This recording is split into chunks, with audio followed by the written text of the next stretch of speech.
Yo, what up, YouTube? It's your boy Blingo back here with another video. Hope y'all all been living y'all truth. Now, listen, man. Listen. It's getting worse and worse and worse by the weeks when it comes down to my boy Drake, man. My old boy Drake, man. More reference tracks leaked. I don't know how to take it. I'm not taking it very well because these records are actually more lyrical records. These are not like pop like records. These are records. These are timestamp records. I'm just going to let you guys know. Timestamp. That's bad. Those are the records that Drake said he would never use help on.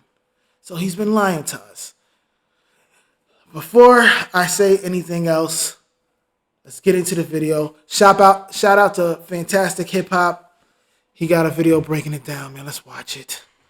Now, when it comes to Drake, there is no more running for this guy, and he can no longer hide from the truth, because despite what OVO and his fans have tried to cover up, with the newest leaks that are trying to tell us that Drake has not even wrote his most personal lyrical songs like his timestamp records, despite what they want to tell you, there has never been more proof that Drake is really the biggest fraud in hip-hop and that everything he has ever stood for is a sheer and utter lie. Because from digging into the origin of these reference tracks to using Drake's own position and comments about how he used to be treated in the music industry against him, we can finally clearly see more than ever that Drake was never an artist and really was only ever a brand. And now, before we go any further into this and expose Drake and his credibility as an MC in a way that is going to change your perception of his entire career, be sure to leave a like and subscribe. And as this story is going to change everything and Drake and his fans don't want people to know what's going on here, really, it has never been more important to leave that like. And so now, with that said,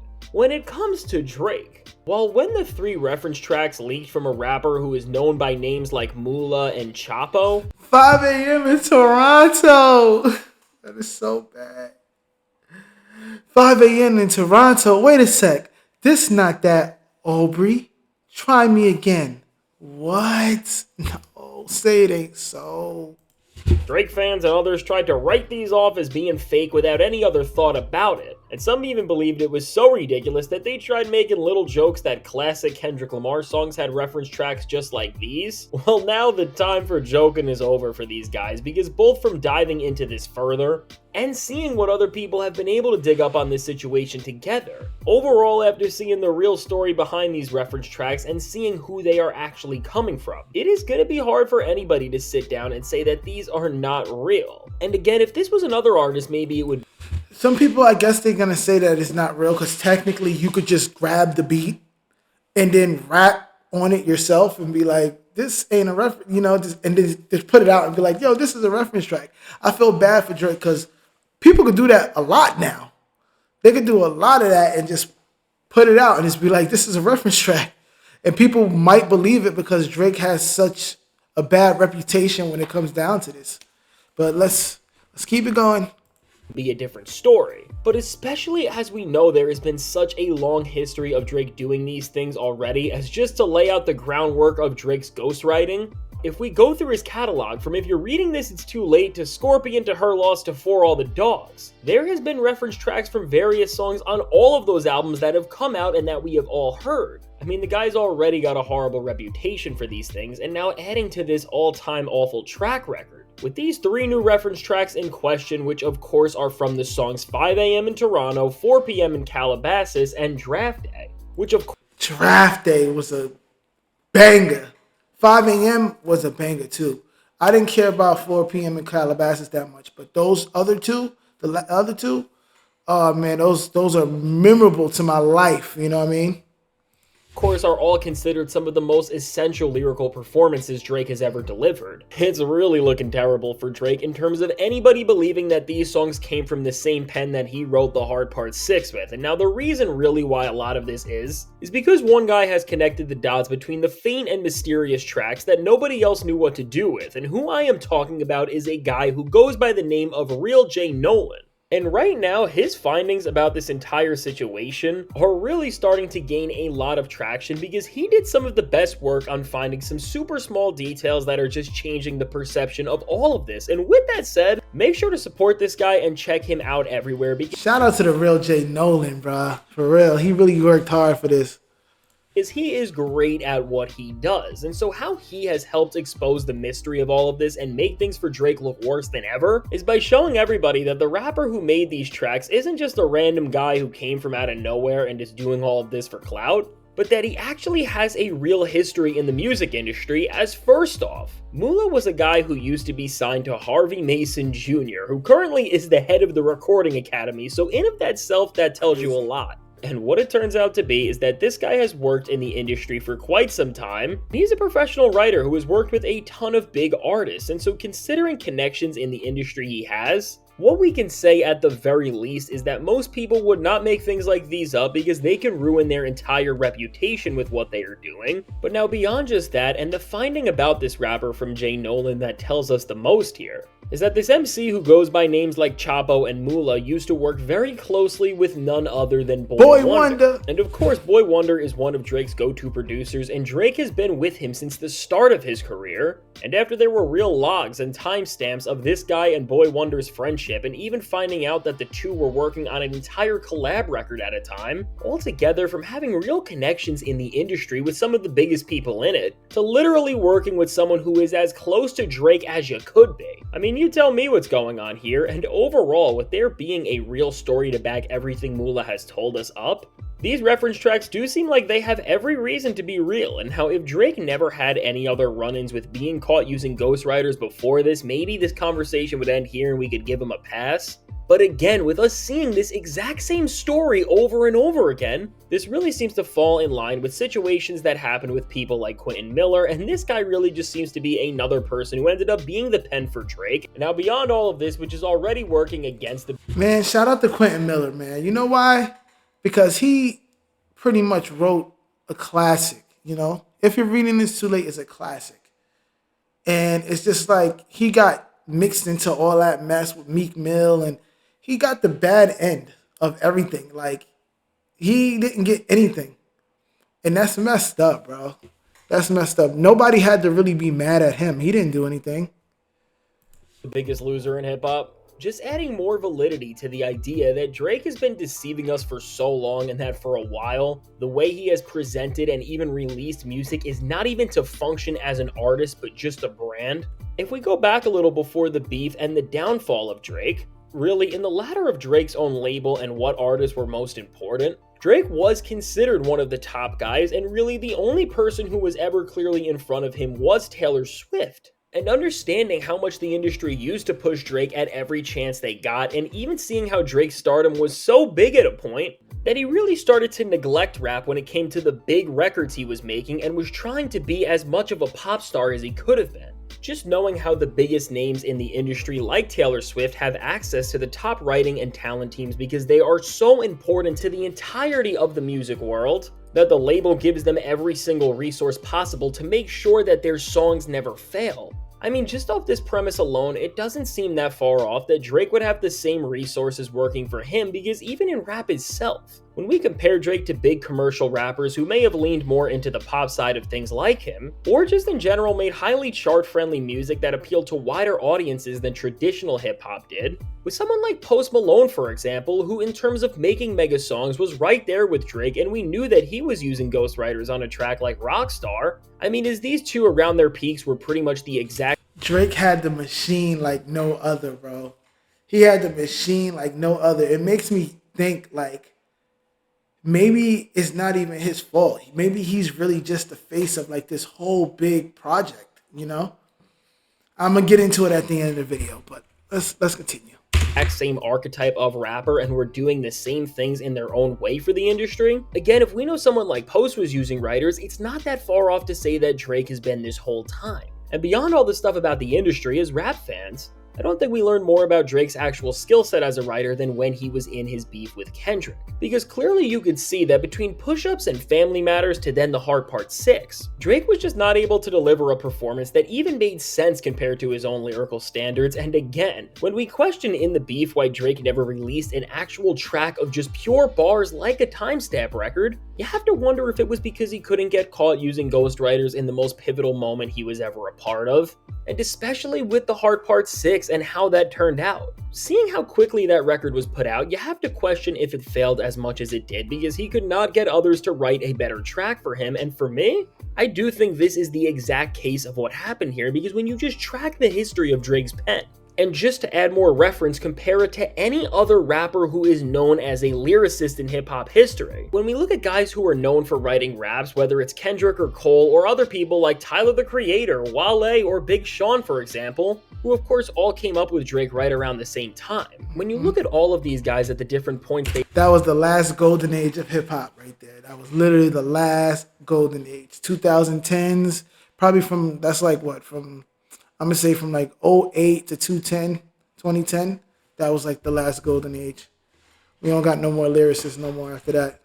they have been in their careers, no matter where they have been at in terms of how popular they are or what they are doing. We don't see people's lyrical ability fall off to a point where it sounds like two completely different artists, unless we are discussing people who have used writing teams and who are presenting to us fake versions of themselves when they are on tracks. And again, while we can dig deeper into the story of these reference tracks to figure out more of their origin, I don't even think that's necessary because if you ask yourself as a hip-hop fan, when has another rapper had such a major discrepancy between songs and their ability as a lyricist? Again, unless it's other rappers who we know have used writing teams from the greats like Hove, Nas, M, and Wayne, but even with smaller rappers from all eras. In terms of their ability to write bars, nobody has ever been as inconsistent as Drake, who claims to be a real lyricist and who claims to do the most authentic things when they are writing their most important songs. And so with all of this, from the industry reasons, which also may explain why Drake's new album underperformed as much as it did because he just did not have access to the same resources he once did to make sure that his music would never fail even when it was pretty horrible, to the clear regression we can see in his pen as hip-hop fans, to the news story which is showing that the guy who leaked all these reference tracks used to be working as close as you could with Drake's go-to producer. Altogether, no matter what angle you want to look at this from, there has never been more that we can put together that is showing us that Drake doesn't just use ghostwriters for the big pop songs he makes, but also for the most important lyrical tracks as well. And with this, I mean, I'm not surprised because Drake has managed to let us down in every way possible already. He has. That's a good, that was good. He managed to let us down in every way possible already. It's sad, bro. It is really, really sad, bro. But really, if there was any chance that down the line his old music would still be able to stand like it used to and that his legacy would be remembered for the good parts of what he did, I mean, if more stuff can come out to make this a bigger story, that is all gone. Because with Drake now doing everything he has done to go against hip-hop after this beef, and with his entire catalog now starting to seem fake, in terms of that each of his albums and even the ones that have been well liked are now presenting us a version of a guy who just was never real or who was never telling us what was really going on. And to quote Kendrick, a rapper with the ghostwriter, what happened? It's just disappointing to see, but at least now we know that as Drake is having the worst fall off from hip hop that we have ever seen in terms of somebody just moving. And that's crazy though. Sorry to cut it off right there, but that's crazy because Kendrick knew about the ghostwriters before Meek Mill said anything about it. He said, a rapper with the ghostwriter, what happened? Like, he already knew. Like, Kendrick was on to everything before anything. Like, I don't know. It's crazy. Maybe the mole was there since then. Back then. That's a long time ago. 2015. That's a long time ago, bro. Moving down the all-time list as much as they have, then now at least we know that everything he ever did was a lie. And so now with all that said, let me know. What do you think about how Drake has been caught here? Do you think he really didn't write these songs? And what do you think this says about his career as a whole in the greater sense? Now, I can't wait to hear what you have to say about all of this. And if you made it to this point in the video, be sure to leave a like and subscribe. It helps me out a ton. And now, if you want to see how in this time, right before this, Drake and Academics just made their careers look worse than ever by doing some very strange things, check out the suggested video. So, he didn't play the records. I'm going to probably do a video on me playing the actual reference track so you guys can hear it and you guys can make out if you think it's real or not. But I remember, I'm going to tell you guys a little story. I remember when the reference tracks for If You're Reading This Too Late came out. And I was talking to two people, and this one guy said, he said, you know what happened with Drake? He was making a joke. He said, you know what happened to Drake? These people probably came up to him, seen him on Degrassi, seen him trying to rap, and said, here's a script. This is what I want you to do. And he was pretty much making a joke saying that this whole thing was an act. What if this whole thing was an act? And now that all this is happening, it's starting to make me think, like, what if a bunch of super rich executive people said, you know what? I'm tired of looking for talent. I'm tired of looking for talent. And I can't find it. So you know what? I got an idea. How about we use all of the resources that we have and let's make the talent. And we're basically taking somebody who looks a certain way, who sounds a certain way, and we are building him up. We're going to flip him, basically. You know what I'm saying? We're going to take something and flip it. So we're going to supply him with the writers. We're going to supply him with the good beats. We're going to use all our resources to push him to the forefront with sales, reviews, everything. We're going to push him to the forefront. Have him the top on every billboard, everything. We're going to have him on the top of everything. And just see how much money we make you doing that. And they probably did it for 15 years until the people just got tired of it, started to get tired of it. And it probably started to cost them more. It started to cost them more to promote him and to push him to the forefront. And they're starting to maybe lose some money on it because maybe he's just not, out of everything that they got to pay, the writers, the producers, probably all the people they have to pay for Drake to be friends with, to do right. Like, the whole thing could have just been an act, could have just been a play, like a social experiment type thing. Now I'm going into, I guess that's kind of dipping and diving into the conspiracy, but you never know, man. It's like, because what bothers me is how far back he's been using writers. That's what bothers me. How far back? Like, it didn't start at, if you're reading this too late. It didn't even start at Take Care. And even with Take Care, The Weeknd was writing for the singing stuff. But it was going further back than that. So what if from the start, this was from the start that he was just a project. And he's just they came to him with a script and he took it. That'll be crazy. But honestly, that's what it's starting to look like to me. I know it sounds kind of crazy, but that's what it's starting to look like to me. But let me know what you guys think in the comments. Thank you. We made it to the goal, 130 subscribers. I'm so happy. We got to set the new goal. The new goal will be 170. Guys, like, comment, subscribe, follow me on TikTok, follow me on Instagram. And if you want to support me, shop VeroClothing.net. I'll see you guys in the next video. Peace.